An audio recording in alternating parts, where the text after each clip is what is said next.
evening. Alfred Hitchcock. Good evening. All right. Well, we're going to get started. We're going to start with prayer, and then we'll get into our lesson. Heavenly Father, we thank you for this beautiful day that you've given us.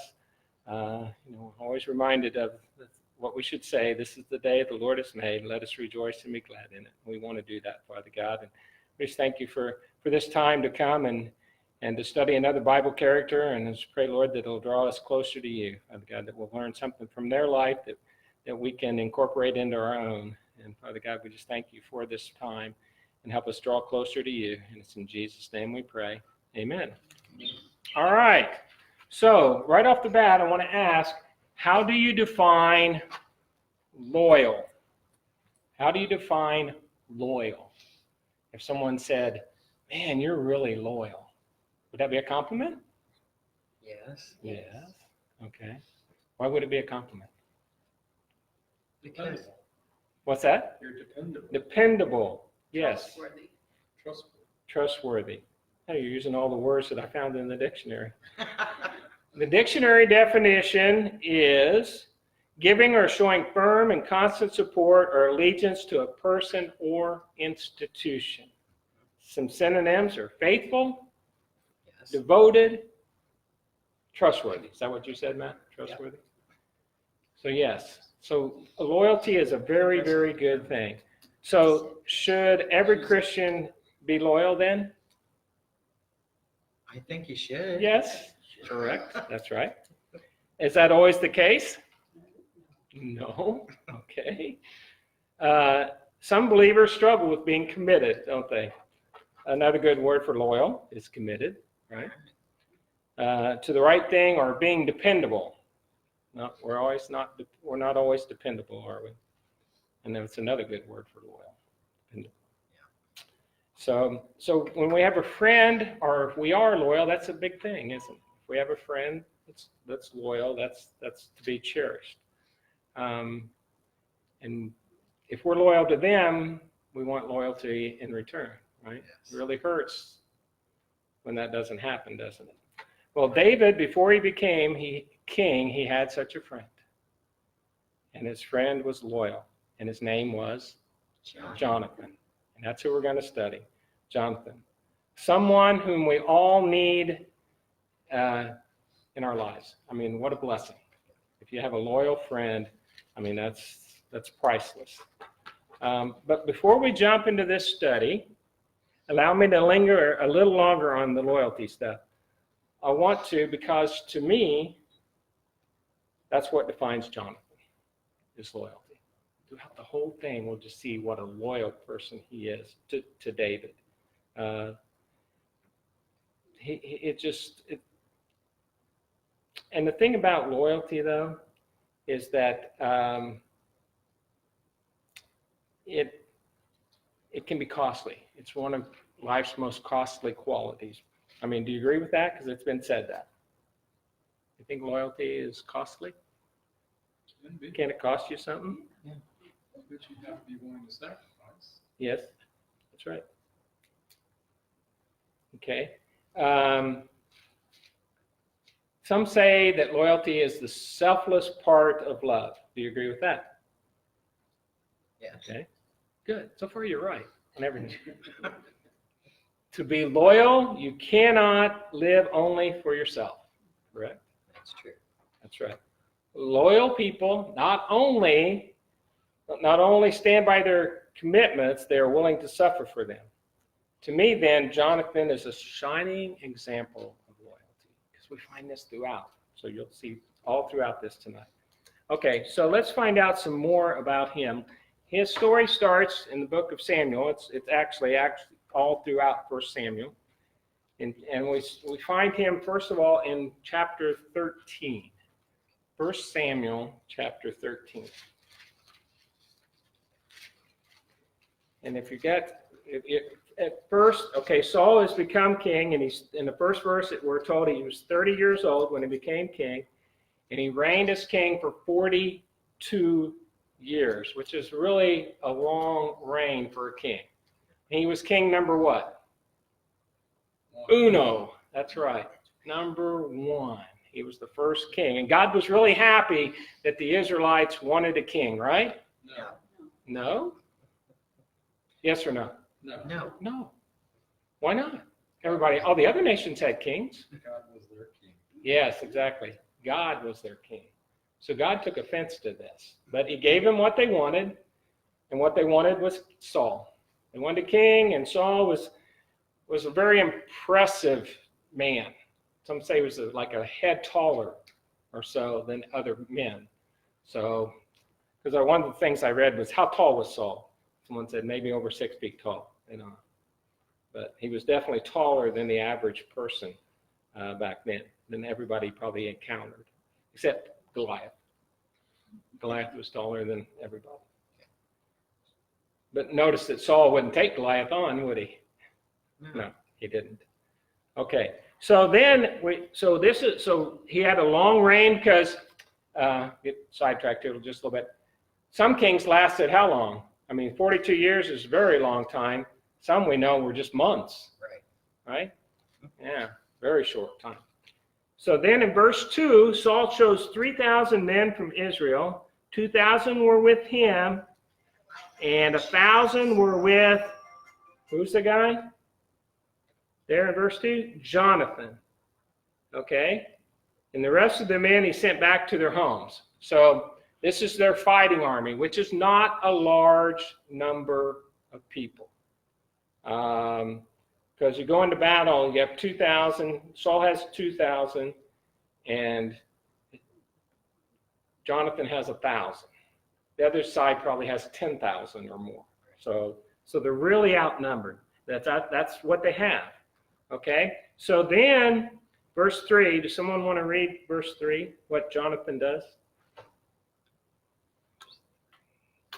Jonathan attacked the Philistine outpost at Geba, and the Philistines heard about it. Then Saul had the trumpet blown throughout the land and said, "Let the Hebrews hear." Okay, so stop right there. Thank you, Sherry. So the first thing we learned about Jonathon in verse 2 is that he was the leader of men in the battle, right? So I don't know if that is, today that'd be what, a general? Something like that, whatever, commanding officer, whatever. So he's the leader of men. That's a very important position because there were only 2 leaders, correct? King Saul and Jonathon. Do we know Jonathan's relation to King Saul at this time? No, we don't. So if the story ends right there, we don't know. We just knew he was a commander in his army, correct? Okay. So in verse 3, which Sherry read, they attacked and destroyed the Philistine outpost. Okay? Now, in verse 4, someone want to read that? 13, verse 4, So all Israel heard the news. Saul has attacked the Philistine outpost, and now Israel has become a stench to the Philistines. And the people were summoned to join Saul at Gilgal. Okay, so, all Israel heard the news. Saul has attacked the Philistine outpost? Is that what did we read? I thought it was Jonathan. Wasn't it? Jonathan's not king. So did Jonathan didn't get praise and recognition for what he did he? No? Who got it? Saul. Saul took credit for the victory. Thanks, King. I guess that's The way it works. yeah. Some say that was the norm back in those days, so that's just, that was the culture. So, but the question is, does it make it right? No. It's because it's right. It's not the truth. A lie is a lie, correct? All right. So he takes credit for it. And then we skip down and to verse 16.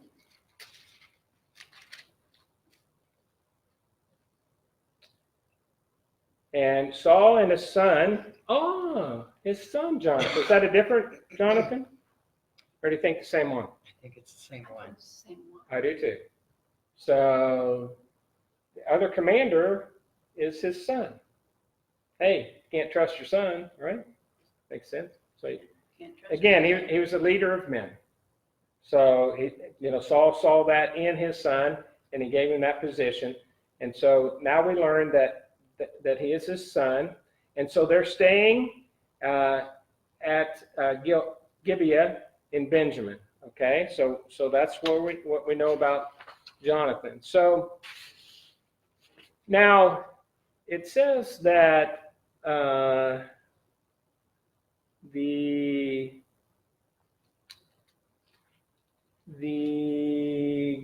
weapons they used back then, earlier on, they only had 2 weapons. Think of this. You have an army. That's probably why they didn't have a lot of people that wanted to go to war with them, because back then the Philistines were in control of all the weapons. They had all, and so the implements, the iron and stuff, and they were good at that, making instruments or weapons. And so there were only 2 swords in the whole army. Can you imagine today? Here's our army, the United States Army. We have 2 guns, guys. I get one. My friend over here my son gets the other one. The rest of you, good luck. So they have 2 weapons. 2. So let's see, 3,000 men. That leaves what, 2,998 men with no weapons. Think of that. Okay. So in verse 14, Jonathan says to the young man bearing his armor, "Come, let's go over to the Philistine outpost on the other side." But he did not tell his father. So you think he should have? Should he have told his father, you think? First of all, anybody know what an outpost is? I don't know where you are. Oh, 14:1. Oh, 14:1. I'm sorry. 14:1. Uh-huh, You one. just said 14. And I went back to verse 14. 14:1. Okay. Okay. 14.0.5, 0.8. 0.72. Okay. See, because the verse right before that, in 13:22, we're told that. So on the day of the battle, not a soldier with Saul and Jonathan had a sword or spear, I knew it was there close, in his hand. Only Saul and his son Jonathan had them. So, not a lot of weapons to go around. So now they want to go over to the Philistine outpost. Now, what is an outpost? It is, but it's a small camp, military camp, and it's a position at some distance from the regular camp. So the main group of people may have been here, and then so they would send others out here, kind of as guards, and then if someone started to attack, they could, kind of like watchmen, and then they could signal and say, they're coming. So that's what they were. So they wouldn't have any surprise attacks or anything like that, so they'd have outposts at different places. So he wants to, Jonathan, he's ready for battle. And then is Saul ready for battle? Let's see where Saul is. Verse 2. Yeah. Where is Saul? Under a pomegranate tree. Why? He just had a victory. God gave him a victory. Well, he claimed the victory. Not God, but Saul. Yeah. And now he's resting under a pomegranate tree. And he has 600 men with him, and that must be really crowded around that tree. Must be a really big tree. Right? And they weren't aware there in the end of verse 3, no one was aware that Jonathan had left. So in 1 Samuel chapter 14, verse 4, on each side of the pass that Jonathan intended to cross to reach the Philistine outpost was a cliff. Oh, that could present a problem, right? One on the north side and one on the south side. Good luck with this, right?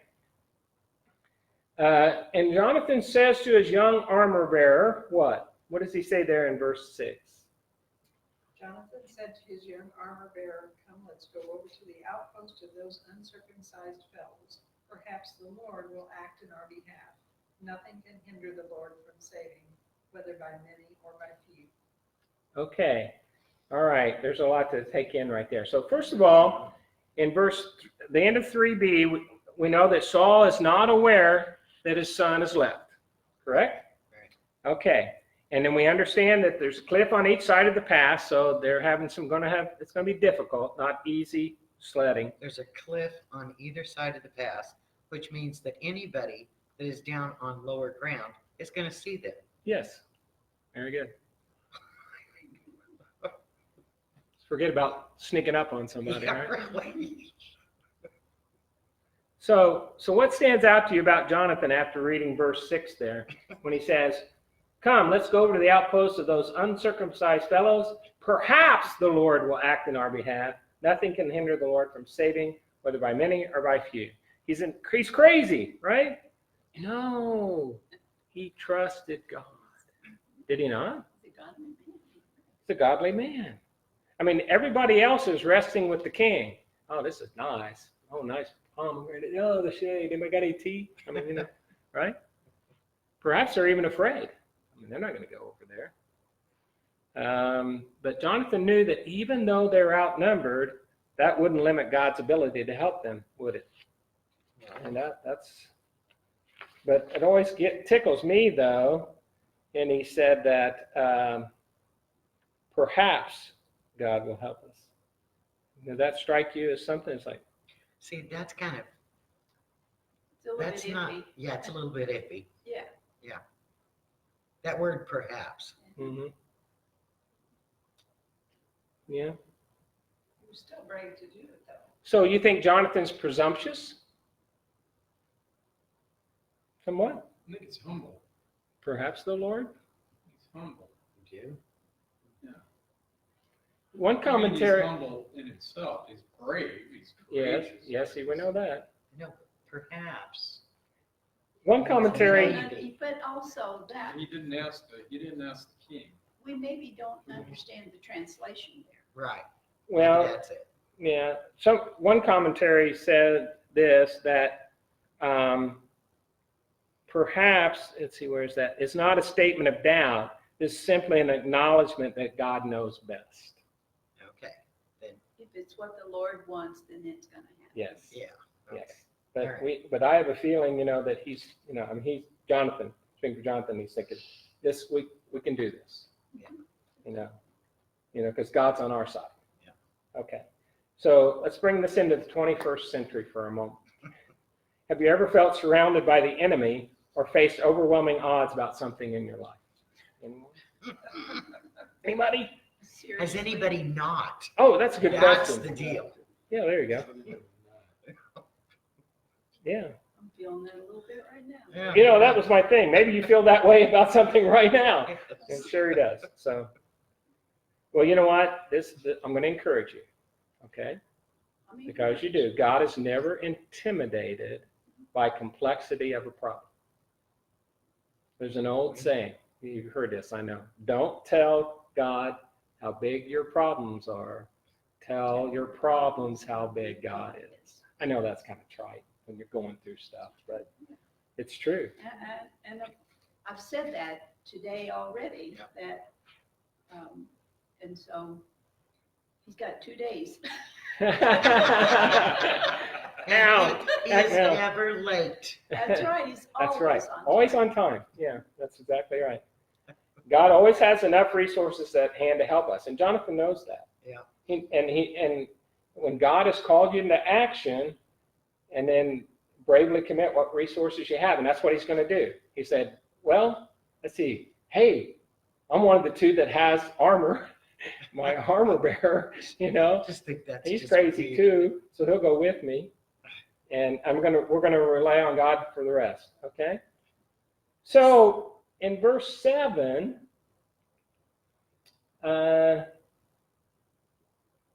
we find out that his armor bearer. This is a fascinating quote. He looks at him. Do all that you have in mind. Go ahead. I am with you, heart and soul. Sometimes you want to wonder, did he really say it that way? He said, yeah, go ahead. Oh, I'm really with you, heart. No, he did. He was very, talking about loyal. There's a very loyal What is an person. armor bearer? Armor bearer. Is that what it says it is? Yeah. That guy is bearing the armor. Yeah. He's carrying it. Yes. Kind of like a caddy. Yeah, in Yeah. golf, yeah. Well, Yeah. you know, There's a lot of armor to carry, though. my son is in the military that he is on the ground when he's deployed. And his pack that he carries weighs 70 pounds. And so that's all of his Yeah. equipment that he needs. So it's not a small deal. And so what this guy's carrying is a big deal. Yes. Even though it's only one sword. Yeah. Well, They have to have other things, but you know. it says armor. Yeah. Armor bearer. Armor bearer. So Yeah. just, you know, Because later on, remember, Saul's armor bearer wouldn't kill him. Yes. I do So, remember that. so yeah, so armor bearers were part of every outfit. So someone who's very loyal, I mean, they're going to not cut and run. You know, you turn around, where's my arm? Where'd you go? Where's my No, armor? not a good thing. Oh, wow. So what do you think of this guy, though? He's either loyal or he's crazy. Maybe both, right? I mean, because, have to be both. yeah, Jonathan has the sword and he's got nothing. He's like, here's the only weapon, help me. I mean, he can't defend himself. So in verses 8 to 13, we find out, someone want to tackle all those? We can get going and see what the battle plan is and see if it worked. Jonathan said, "Come then, we will cross over toward the men and let them see us. If they say to us, 'Wait there until we come to you,' we will stay where we are and not go up to them. But if they say, 'Come up to us,' we will climb up, because that will be our sign that the Lord has given them into our hands." Okay, thank you, Karen. Verse 11, anyone? So both of them showed themselves to the Philistine outpost. "Look," said the Philistines, "the Hebrews are crawling out of the holes they are hiding in." The men of the outpost shouted to Jonathan and his armor bearer, "Come up to us and we'll teach you a lesson." So Jonathan said to his armor bearer, "Climb up after me. The Lord has given them into the hand of Israel." Jonathan climbed up using his hands and feet, with his armor bearer right behind him. The Philistines fell before Jonathan, and his armor bearer followed and killed behind him. In that first attack, Jonathan and his armor bearer killed some 20 men in an area of about half an acre. Okay, so 2 against 20, but the 2 had God on their side, so it was an uneven match. 2 had far more resources than they needed, and they were successful. Right. So was that an interesting battle plan? He had a plan. He said, okay, this is it. If this happens, we'll know God's on our side. Pretty interesting, right? Way to do it. I mean, how else are you going to know? If you just say, we'll do this, and if we feel right, we feel it's right. But he knew for certain. Concrete plan, and when we'll know that if it's not this way, then we read it wrong, and you know. So you remember Paul, and Paul wanted to go to some places, and the Spirit prevented him from going. Right. And he was wise. He stopped. He didn't go. Well, we should do the same thing. If we feel strongly about something, either way, to go or not to go, we should obey. Right? But have a plan. Have a plan.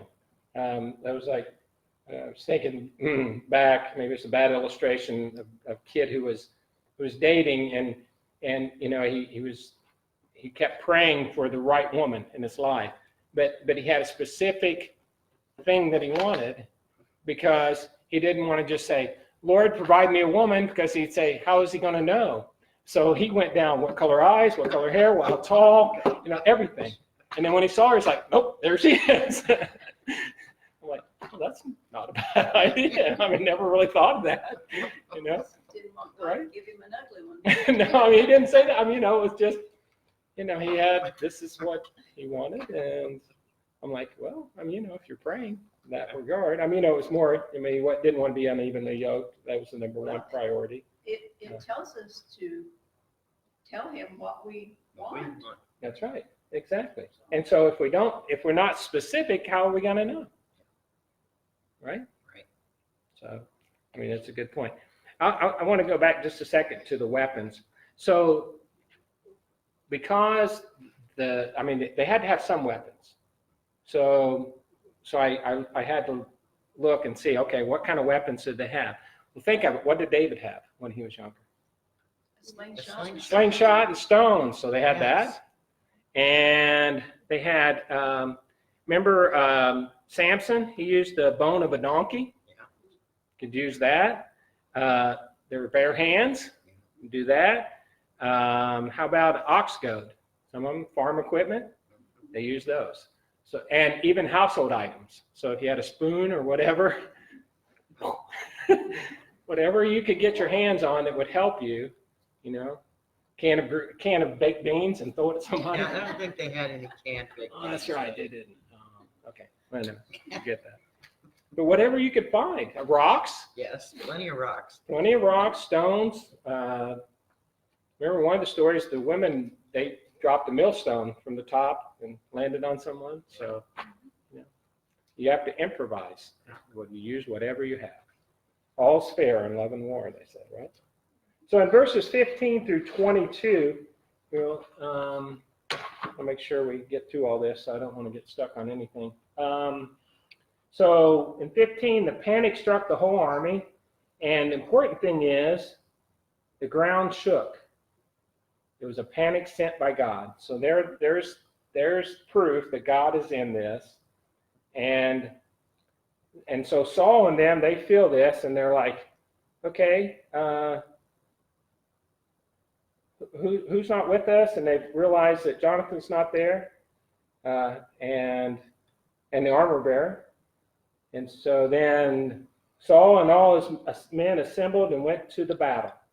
They found the Philistines in total confusion. That was verse 20, striking each other with their swords. That's pretty cool.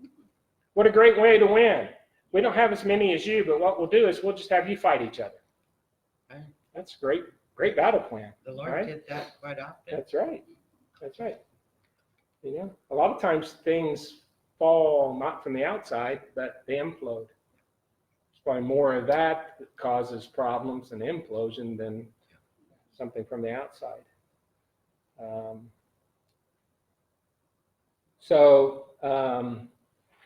Verse 22, when all the Israelites who had hidden in the hill country heard that the Philistines were on the run, they joined the battle in hot pursuit. Well, it's easy to join when you see, right? Like, I want to be part of this victory. Yeah, count me in. I was there. So the Lord rescued Israel that day, and the battle moved on. Okay. So again, God is there. And then in verse 27, we drop down to 27. Oh, wait. I have a question. 24. Sorry. Verse 24, the men of Israel were in distress that day because Saul had bound the people under an oath, saying, cursed be any man who eats food before evening comes, before I have avenged myself on my enemies. So none of the troops tasted food. Okay. Saul had bound everyone under an oath that they couldn't eat before evening or they would be cursed, right? Then in verse 27, though, we discover, and is that brilliant or what? You're fighting, you want string. Sounds kind of stupid. It is stupid, yeah. Okay, and he gets called on that by Jonathon. Verse 27, but Jonathon had not heard that his father had bound the people with the oath, so he reached out the end of his staff that was in his hand and dipped it into the honeycomb. He raised his hand to his mouth and his eyes brightened.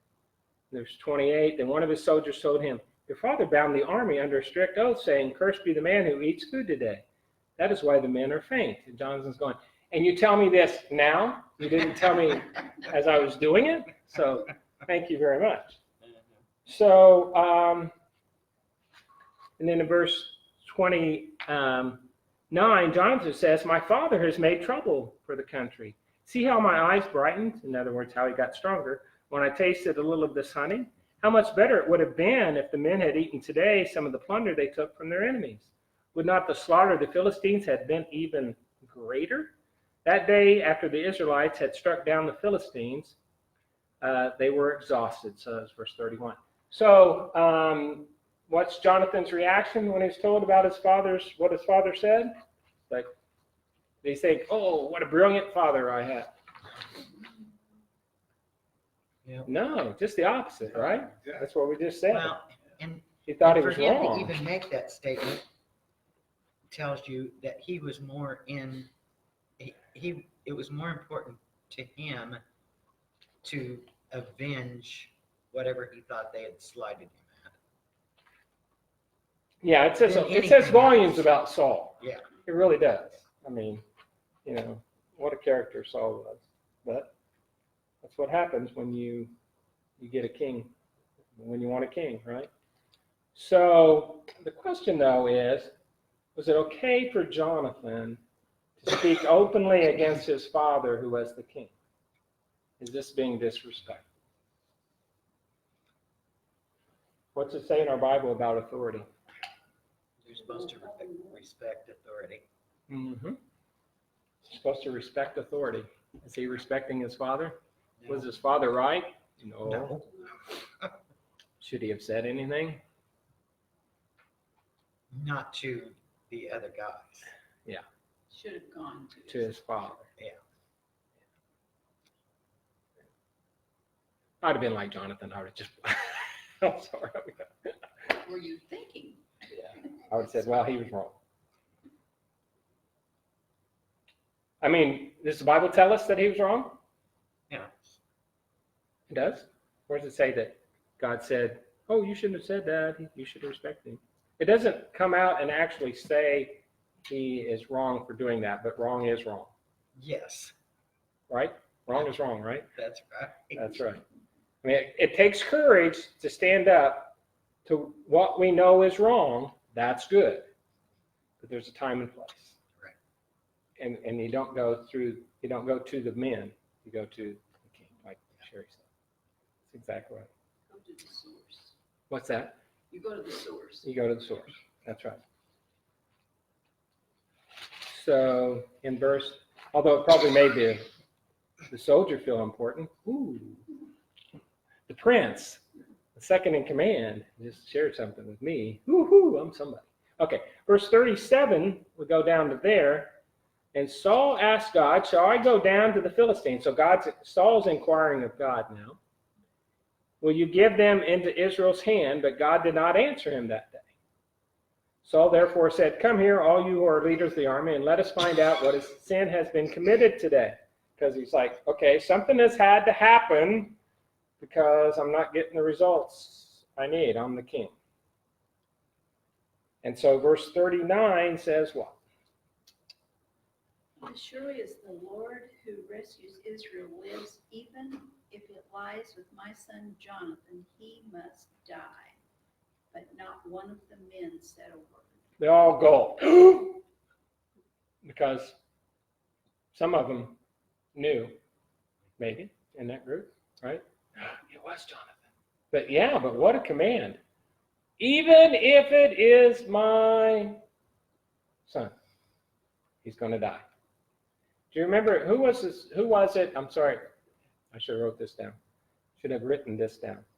Who was the guy who made the oath, said, the first thing that comes out of my house, I will kill. And it was his daughter. Remember that? Poor daughter. Stupid oath. And so Saul, is stupid. And so he's gonna make even his son pay for his stupidity. So then, what's that? Is this still because they? Yes, because he ate the honey. Because he ate. Yeah, Okay. because, Although it goes back because. Saul never told Jonathan. Right. Jonathan wasn't there to hear this. That's right. And we'll get to that. Okay. But Saul knew something was wrong because God is ignoring him. So it's like, oh, something's happened. So he was. So he looked at everybody else before he looked at himself. Yeah. He's the king. Kings don't look in the mirror. Just the rear view mirror, right? So Saul in verse 40 says, You stand over there, and I and Jonathan, my son, will stand over here. Do what seems best to you, the men replied. Then Saul prayed to the Lord, the God of Israel, give me the right answer. And Jonathan and Saul were taken by lot, and the men were cleared. Saul said, cast a lot between me and Jonathan, my son. That's neat how they did things back then, wasn't it? And Jonathan was taken. Then Saul said to Jonathan, tell me what you have done. So, what does Jonathan say? Don't read it. Just tell me what he said. That stupid command that you gave That I didn't know anything that about. I didn't know anything about. They gonna blame me? No, he said, I merely tasted a little honey, here in verse 43, with the end of my staff, and now must I die? And I probably said it like that too, right? And now I must die? Really? Seriously? Yeah, seriously? And Saul said, may God deal with me, be it ever so severely, if you do not die, Jonathan. Wow. Everybody needs a dad like Saul. No, no, absolutely not. But I love what happens in verse 45. What happens in verse 45? Oh, and by the way, I think that next Father's Day, his gift wasn't nearly as good as what it could have been from Jonathan. Just thinking, right? Okay. So what happens in verse 45? But the men said to Saul, should Jonathan die, he who has brought about this great deliverance in Israel? Never. As surely as the Lord lives, not a hair of his head will fall to the ground, for he did this today with God's help. So the men rescued Jonathan, and he was not put to death. Yes. And then verse 46, thank you, Darlene. Then Saul stopped pursuing the Philistines, and they withdrew to their own land. So the other men came to his rescue. How great is that? You know, that says a lot about Jonathan too. Yeah. You know, when you live a life like he lived, and he's loyal, and the men, he probably was loyal to the men, they're going to be loyal in return. This makes sense, right? Yeah. You know, they're gonna do their very best, and they're just not. They're going to go there and they're going to protect him. And You know? and they said that he was the reason that. That's right. They gave him high praises. He Yes. let them sing his praise, but they didn't say, and he didn't take credit like you did. Or, you know, they wanted to say that, right? But they're not going to. So here's a question. Was Jonathan guilty of breaking the oath? I Was don't he think so. guilty of breaking the oath? He didn't know the oath. Yes, he didn't know. But did he break it? Ignorance is no excuse. Yes. He did According break to it. the law. Yeah, he did break it. He just didn't know. So he was unintentionally guilty. Right? I don't know. No? I mean, we can debate this. I mean, because it happens. Someone says something, well, hey, I didn't know. That's true. I mean, that's the truth. He did not know. He didn't know. So, And you know what? It comes up even today. Wait a minute. You say that unless you accept Jesus as your Lord and Savior, you're not going to heaven? What about the person over there in some remote country, they say, who's never heard about but Jesus? they don't know. What that. about them? So it's the same case. Is it not? Well, here's the deal. In a way. God does know what happened in this situation, right? He does. Exactly. He knows that Jonathan didn't know. He knows. That's right. And so, Yeah, he didn't willingly. But Yeah. again, if you just say, okay, here's the oath, and this happened, are you guilty of breaking it? Yes. You or did you break it? Yes, you did break it. But it's an unintentional thing. You didn't do it purposely. You didn't know, so it's unintentional. So therefore, you're not at fault, but you did do it. But Saul was not honest in the first place. Exactly. True. So he already was not loyal. he didn't have that loyalty. He made a rule, but he didn't make it to everybody. And you know what this reminds me of? Okay, so the law of the land when Jesus was alive Mm-hmm. was you didn't do anything, any work at all on the Sabbath. That's right. And his men, the men that were with Jesus were hungry. Yes.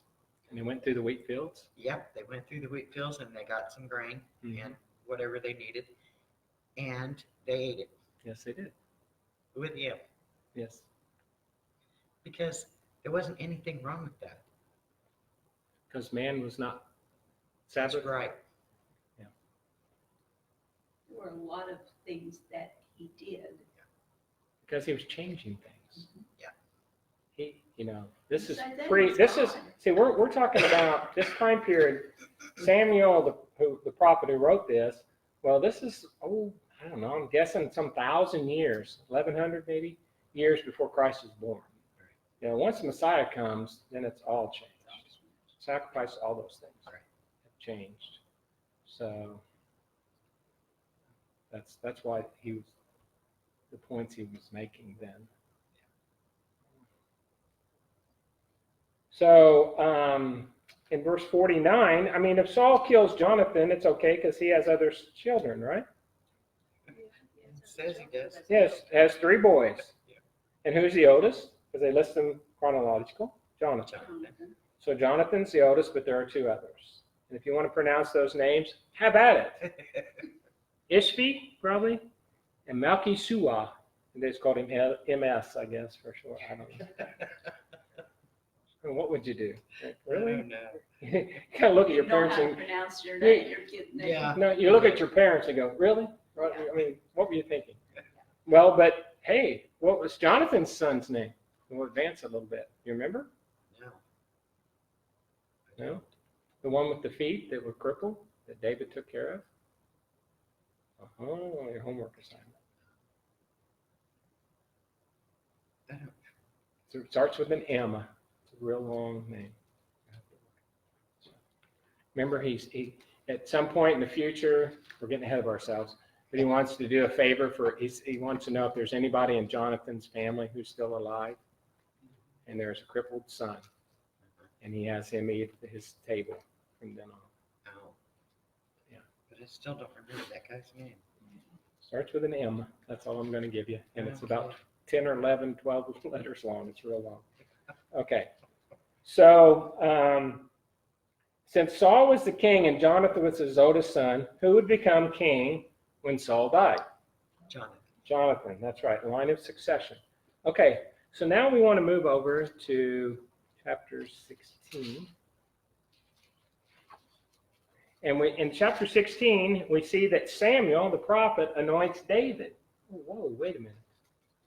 David's going to be the next king? Jesse's son David.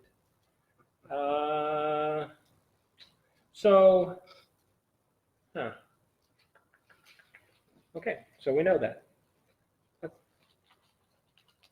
So let's go to chapter 18. Because at this point, David and Jonathan have not met that we know of. Right? Okay, so they're going to meet. So verse 18, verse 1, after David had finished talking with Saul, this is after he has victory. David kills Goliath, I think, isn't it? Yeah.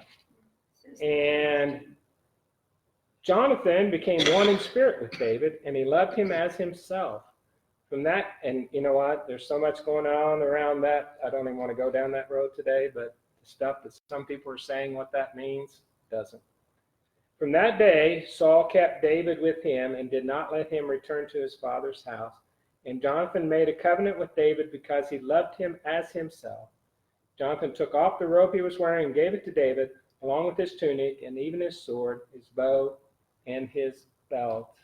So they become fast friends. They become friends immediately, don't they? Really close friends. But I mean, one of the deepest and closest friendships recorded in the Bible is Jonathan and David. One commentary put David and Jonathan's friendship like this. There's 4 points here. 1, they based their friendship on commitment to God, not just each other. Secondly, they let nothing come between them, not even career or family problems. 3, they drew closer together with their friendship when their friendship was tested. And 4th, they remained friends to the very end. Now, that's something. That's just an amazing thing. So now he gives, he lets David know that he's committed to him as a friend, even though who's supposed to be succeeding Saul as king? Jonathan. But who's been anointed to succeed him? David. And yet they're become good friends. They say keep your friends close and your enemies closer. But he was the first king. Yes, he was king number 1. That's right. So What made him think that? So Jonathan was like vice king. I think they call him princes, don't they? He's a prince. Not princess, but prince. Okay, so I'm sorry, what was the question? What did he make him think? What? What made him think that that's the way it should work? Who? Saul.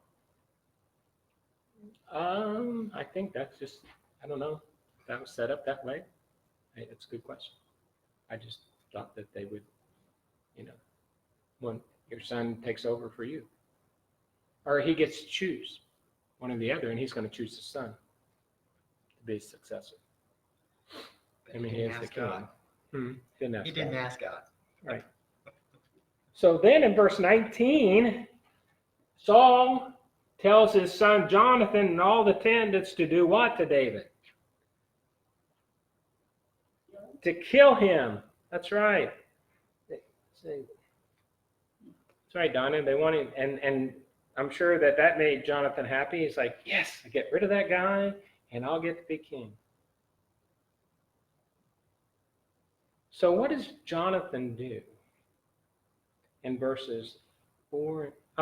Right there in verse 2, he warns him. Yeah. And then what about in 4 and 5? He doesn't just do that. See, this is the neat thing about Jonathan. He's so loyal. He doesn't just go and warn his friend, I'm supposed to kill you, but I'm not going to. Right. The attendants are supposed to kill you, but I'm not going to let them. And they're probably more loyal to Jonathan than Saul. So they probably think Saul's an idiot too. So what happens in verses 4 and 5 there? Well, Jonathan told his father, he spoke well of David to his father. That's right. To him, let not the king do wrong to his servant David. He has not wronged you, and what he has done has benefited you greatly. Yes. He took his life in his hands when he killed the Philistine. The Lord won a great victory for all Israel, and you saw it and were glad. Why then would you do wrong to an innocent man like David by killing him for no reason? So he warns David, and then he goes to his dad and says, why are you doing this? This makes no sense, Dad. I mean, don't you remember? Do you not recall all that he's done? I mean, what a great friend. He sings your praises, to Saul. I mean, and says, you've benefited from David's actions. We all have. Yeah. What good could it possibly be? And here's the thing, folks. He does this knowing that he himself would benefit more from David's death than anyone on the face of the earth. That's not important. So selfless. That's amazing. Just because if the shoe would have been if the shoe had been on the other foot, and Jonathan was king, and he sold that to Saul would have already killed him. Right? Probably funny. The words would have left his mouth and whoop, got him. Yeah, let's go get him. I mean, probably, right? I mean, that's just not the way Jonathan operated. And what is Saul's reaction to Jonathan's defense of David there in verse 6? Anybody want to read that? Saul listened to Jonathan and took this oath. As surely as the Lord lives, David will not be put to death. So he makes an oath. He's good at making oaths, Yeah. isn't he?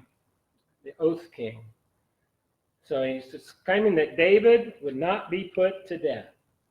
Okay, well, all right. And then he goes so far as to give David one of his daughters. Right? Okay, so everything's good and that's the way it ends? No. So we go to chapter 20. Wait a minute. What about verse 9? What happened in verse 9? That an evil spirit from the Lord came upon Saul as he was sitting in his house. Uh-huh. We didn't go through that because it just had to do with David and Saul. Oh, but okay. yeah, he tried to kill David himself. Yes. and yeah, it's a great point if we're studying Saul, because Saul had just said, "Oh yeah, I'm not going to kill him." And then he gets mad and throws a spear at him. It's like, ooh, I didn't know we had spears. I thought we just had two swords. We have spears too now. Okay, so yeah, it is a great point about Saul. In chapter 20, we find that David is fearing for his life again. Well, of course, because of what happened. Yeah. Jonathan, however, tells David that his father always confides in him before doing anything, because he's concerned. You know, he goes to Jonathan and asks him, "What have I done?" The very first verse. "What is my crime? How have I wronged your father that he is trying to take my life?"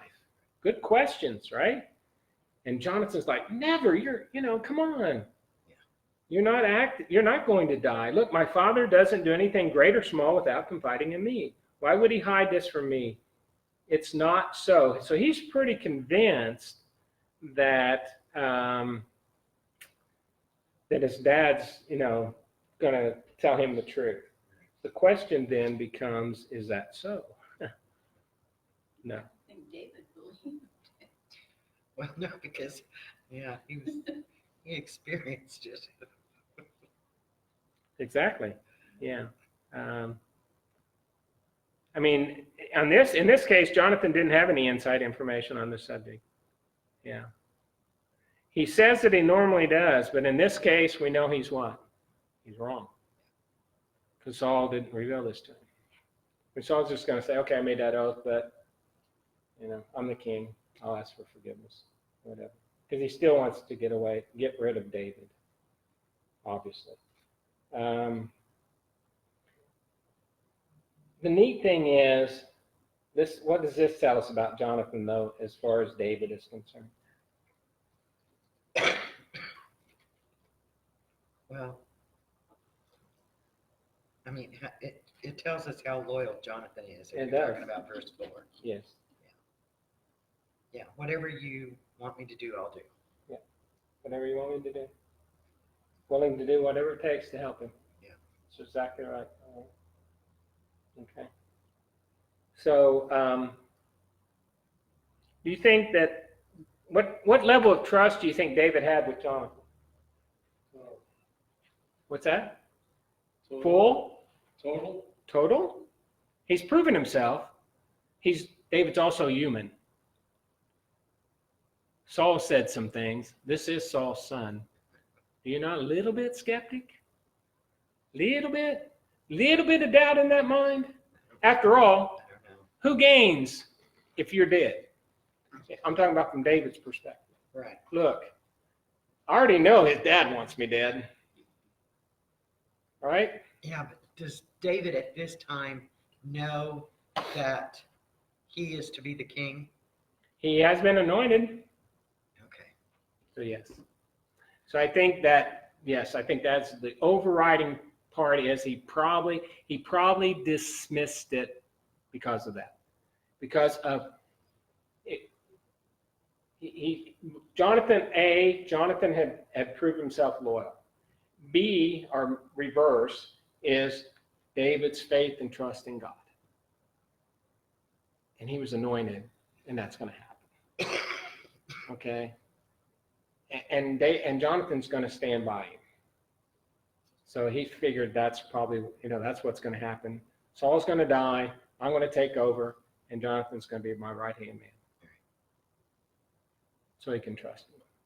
So that little bit of doubt that may have crept in there, when you're having a bad day, I'm sure he dismissed it. Because again, I think of those two things. So he moved on. Now, what would have crossed your mind if you were Jonathan, though? What do you think? Anything come to mind? I don't know. I think Jonathan's love for David overrode everything else completely. Yeah. And I think that Jonathan just thought that. But he wanted to trust his dad too. Who, Jonathan? Yeah, I think it hurt. Yeah, that definitely hurt him, that he couldn't trust his dad after he said that he would take an oath, and then, it's like, because again, Jonathan's loyal. And to be loyal to his dad and loyal to David, there has to be a compromise there. There's an issue because he can't. If you're loyal to the king, then your friend dies. So you're not going to do that. So he had that to wrestle with. So in verses 11 through 17, come, Jonathan said, let's go into the field. So they went there together. Then Jonathan said to David, by the Lord, the God of Israel, I will surely sound out my father by this time, the day after tomorrow. If he is favorably disposed toward you, will I not send you word and let you know? Okay. And then it goes on, the whole plan. But if my father is inclined to harm you, may the Lord deal with me, be it ever so severely, if I do not let you know and send you away safely. Wow, that's pretty heady stuff there. Look, if I don't tell you the truth, may God deal with me. That has to be very reassuring to David. May the Lord be with you as he has been with my father, but show me unfailing kindness like that of the Lord as long as I live, so that I may not be killed. Do not ever cut off your kindness from my family, not even when the Lord has cut off every one of David's enemies from the face of the earth.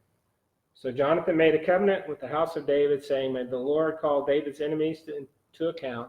And Jonathan and David reaffirmed his oath out of love for him, because he loved him as he loved himself. And so then Jonathan, verse 18, then Jonathan said to David, tomorrow is the new moon festival. You will be missed because your seat will be empty. The day after tomorrow, toward evening, go to the place where you hid when this trouble began, and wait for the stone by the stone. I will shoot 3 arrows to the side of it as though I were shooting to a target. So that's the plan. I'm not going to do the rest of it. So anyway, so they have the plan laid out, and then so it comes time for them to have the meal, and David's not there. His place is empty. So Saul said nothing. This is down in verse 26. That day, for he thought something must have happened to David to make him ceremonially unclean. Surely he is unclean. But there in verse 27, the next day, the second day of the month, David's place was empty again. Then Saul says to his son Jonathan, why hasn't the son of Jesse, isn't that funny? He doesn't say David. Yeah. What's the son of Jesse come to the meal, either yesterday or today? And Jonathan answered in verse 28, and what does Jonathan tell his dad? David earnestly asked me for permission to go to Bethlehem. Okay. Huh, did he? What about verse 29?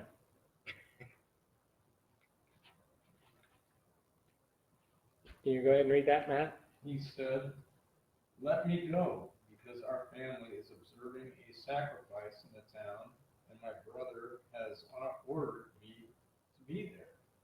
If I have found favor in your eyes, let me get away to see my brother. That is why he has not come to the king's table. Okay, so does Jonathan tell a lie to Saul about the real reason David didn't come to the meal for 2 straight days? Yes. Yes. Was this okay? Considering what was going on. Here we go again. No. Not really. Jonathan was being deceptive, wasn't he? Yes. How could he have handled this? How could he have handled this? Should have told him the truth. Told him the truth? What else? He could have said nothing. But he was asked. What was he asked? Saul asked him, "Where's Jesse's son?" Did he know for sure where he was? He's out in Yes, the they field. planned the thing. Saying if you're listening. So he could have said, why don't you ask him?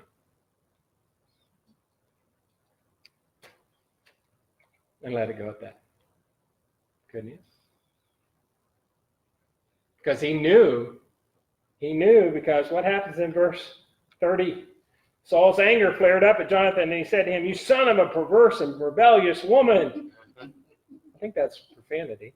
"Don't I know that you have sided with the son of Jesse to your own shame and to the shame of the mother who bore you?"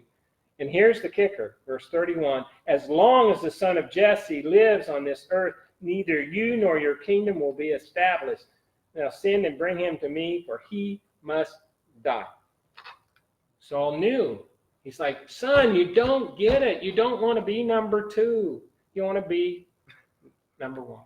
And to be king, Nice. huh? He didn't say it that nice. No, but, right? He's like, That's what Saul wanted. that's 2 Sauls. I know. That's what Saul wanted.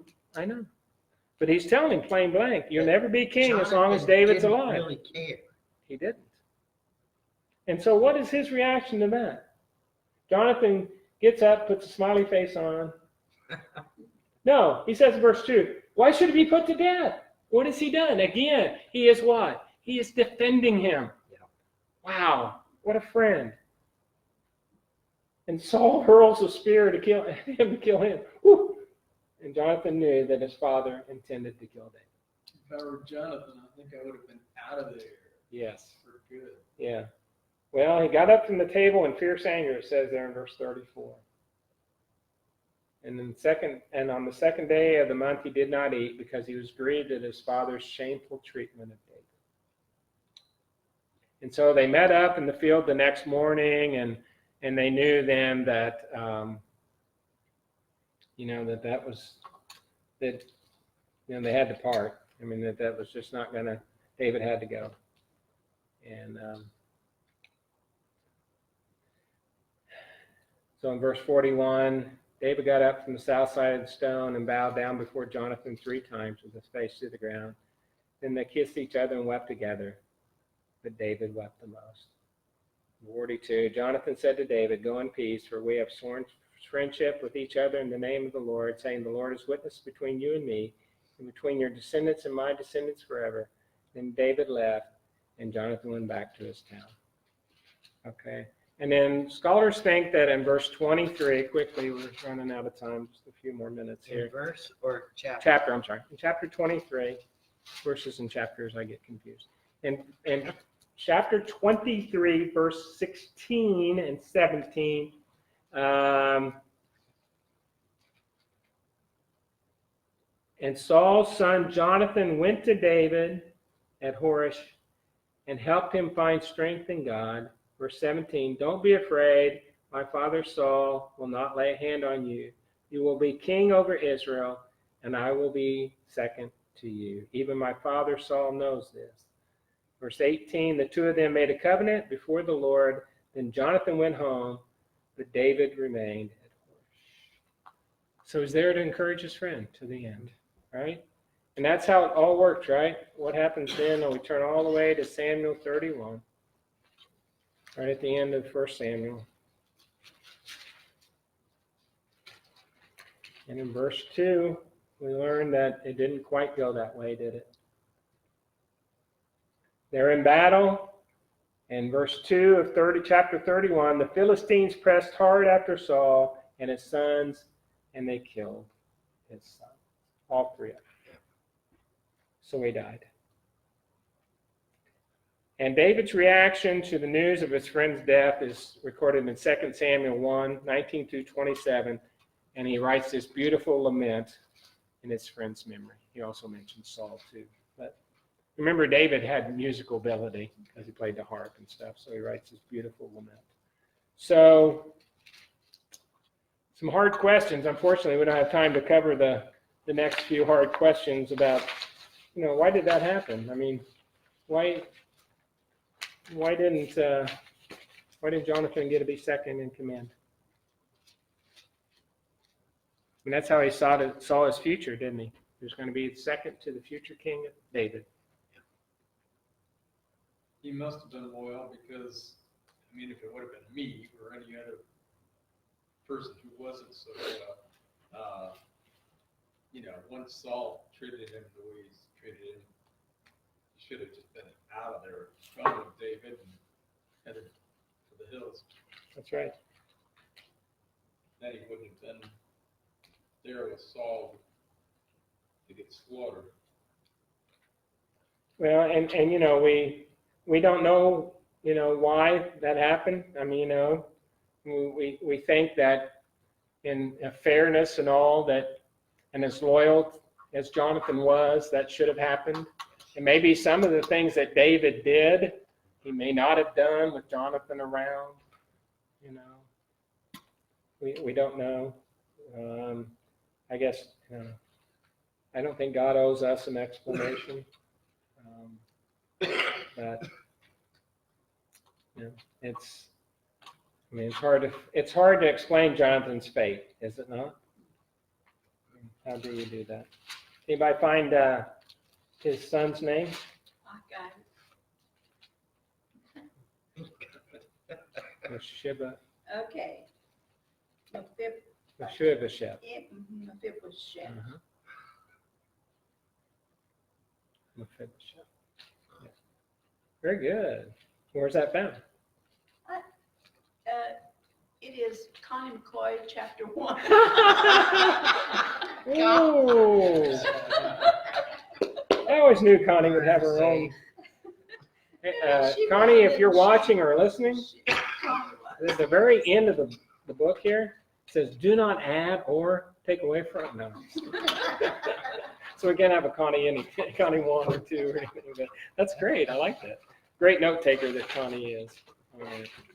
Any thoughts or questions about Jonathon? Very interesting story. Yeah, he's Interesting life. very, very David loyal led and person. Jonathan. I know. I think People think the Bible's boring. Oh, I know. Sometimes, though, I see some friendships, especially what I do at the hospice house. And I tell people, I go, everyone needs a friend like you. I mean, I've seen this one lady, and a lifelong friend, and her friend was dying, and she was about my age. And they went to high school together. There's about 5 of them, but the one came from Arizona. She said, but I can't. I said, a lot of people can't. And she spent like 2 weeks until she passed.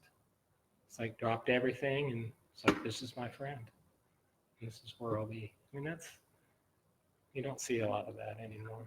It's heartwarming to see that. And I just looked at her and go, everybody needs a friend like you. All right, let's close in prayer, and then we'll have our own prayer thing.